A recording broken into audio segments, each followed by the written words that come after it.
RuPay debit select card வைத்திருப்போருக்கு பல்வேறு சலுகைகளை the national payments corporations of India அறிவித்திருக்கிறது. இது ஏப்ரல் 1 முதல் அமலுக்கு வரும்.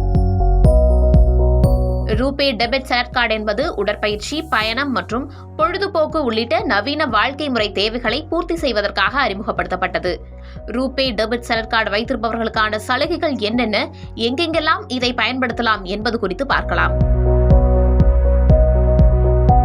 ரூபே டெபிட் செலக்ட் கார்டு வைத்திருப்பவர்கள் ஒவ்வொரு காலாண்டிற்கும் ஒரு இலவச உள்நாட்டு விமான நிலைய ஓய்வறைகளையும் வருடத்திற்கு 2 சர்வதேச ஓய்வறைகளையும் பயன்படுத்திக் கொள்ளலாம். இது சில நிபந்தனைகளுக்கு உட்பட்டவை என்பதையும் நாம் கருத்தில் கொள்ள வேண்டும். அடுத்ததாக, விபத்தின் மூலம் ஏற்பட்ட மரணம் அல்லது நிரந்தர ஊனத்திற்கு இந்த அட்டை மூலம் 10 லட்சம் வரை தனிப்பட்ட விபத்து காப்பீட்டுத் தொகையை பெற முடியும்.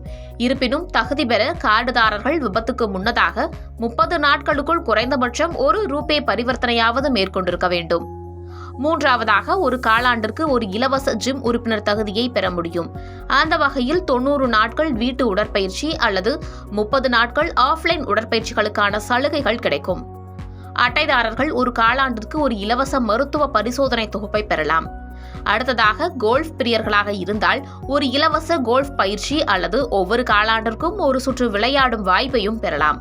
அடுத்ததாக என்ன சலுகை என்று பார்த்தால், ஒரு இலவச ஸ்பா அமர்வு அல்லது சலூன் சேவையை ஒரு காலாண்டில் பெறலாம் மற்றும் 100 ரூபாய் மதிப்புள்ள கேப் சர்வீஸ் கூப்பன் ஆகியவற்றையும் ஒவ்வொரு காலாண்டிலும் பெற முடியும். மேலும் ரூபே டெபிட் செலக்ட் கார்டு வைத்திருப்பவர்கள் OTT தளங்களான அமேசான் பிரைம், ஹாட்ஸ்டார் அல்லது சோனி லிவ் ஆகியவற்றிற்கான 12 மாத இலவச சந்தாவை பெறலாம். ரூபே செலக்ட் டெபிட் கார்டுக்கான வருடாந்திர கட்டணம் 250 ரூபாய் என்பது குறிப்பிடத்தக்கது.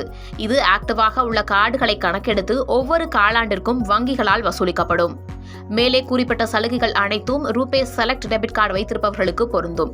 இது அனைத்தும் ஏப்ரல் 1 2025 முதல் நடைமுறைக்கு வரும் என்பதும் குறிப்பிடத்தக்கது.